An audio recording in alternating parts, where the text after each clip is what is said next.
TED is 30.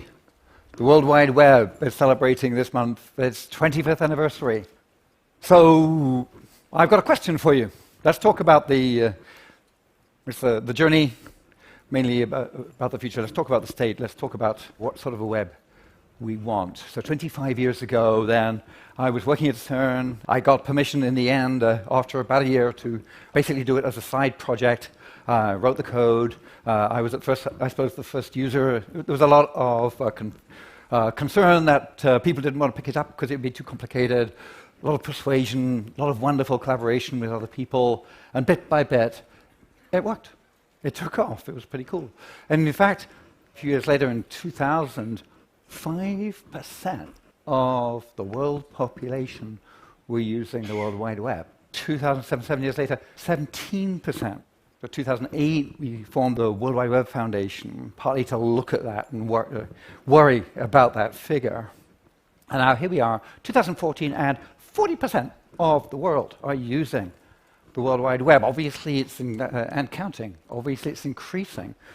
I want you to think about both sides of that. Okay, obviously, to anybody here at TED, the first question you ask is, what can we do to get the other 60% on board as quickly as possible? Lots of important things. Obviously, it's going to be around mobile, but also I want you to think about the 40%. Because if you're sitting there yourself, sort of with a web-enabled life, you don't remember things anymore, you just look them up, then you may feel that it's been a success and we can all sit back. But in fact, it's been a success. There's lots of things. There's Khan Academy, for crying out loud. There's Wikipedia. There's a huge number of free ebooks that you can read online. Lots of wonderful things for education. Things in many areas. Online commerce has, in some cases, completely turned upside down the way commerce works altogether, made types of commerce available which weren't available at all before. Commerce has been sort of almost universally affected. Government, not universally affected, but very affected, and in a good day, lots of open data, lots of e-government. So lots of things which are visible happening on the web. Also lots of things which are less visible. The healthcare, late at night, when they're worried about what sort of cancer somebody they care about might have. When they just talk across the internet to somebody who they care about very much in another country. Those sorts of things are not out there, and in fact they require a certain amount of privacy. So we kind of assume that part of the web, part of the deal with the web, is when I use the web, it's just a transparent, neutral medium, and I can talk to you over it without worrying about what we in fact now know is happening. Without worrying about the fact that not only will surveillance be happening, but it'll be done by people who may abuse the data. So in fact, suddenly we realize we can't just use the web, we have to worry about the underlying infrastructure of the whole thing. Is it, in fact, of a quality that we need?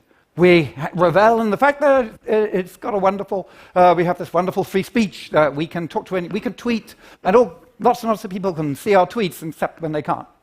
Except when actually Twitter is blocked from their country, or in some way the way we have tried to express ourselves has put some information about the state of ourselves, the state of the country we live in, which isn't available to anybody else. So we must protest and make sure that censorship is cut down and the web is opened up where there is censorship. We love the fact that the web is open. It allows us to talk. Anybody can talk to anybody. It doesn't matter who we are. And then we join these big social networking companies, which are in fact sort of effectively built as silos, so that it's much easier to talk to somebody in the same social network than it is to talk to somebody in a different one. So in fact, we're sort of sometimes limiting ourselves. And we also have this, if you've read the book about the filter bubble phenomenon is that we love to use machines which help us find stuff we like. So we love it when they learn what things we like to click on, and so the machine automatically feeds us the stuff that we like, and we end up with this rose-colored spectacles view of the world called a filter bubble. So here are some of the things which maybe threaten the sort of web we have. What sort of web do you want? I want one which is not fragmented into lots of pieces. Some countries have been suggesting they should do in reaction to the recent surveillance. I want a web which has got for example, is a really good basis for democracy. I want a web where I can use healthcare with privacy and where there's a lot of health data, clinical data is available to scientists to do research. I want a web where the other 60% get on board as fast as possible. I want a web which is such a powerful basis for innovation that when something nasty happens, some disaster strikes, then we can respond by building stuff to respond to it very quickly. So these are just some of the things that I want. I mean, from a big list, obviously it's longer. You have your list. I want us to use this 25th anniversary to think about what sort of a web we want. You can go to web@25.org and find some links. There are lots of sites where people have started to put together a Magna Carta, a Bill of Rights for the web.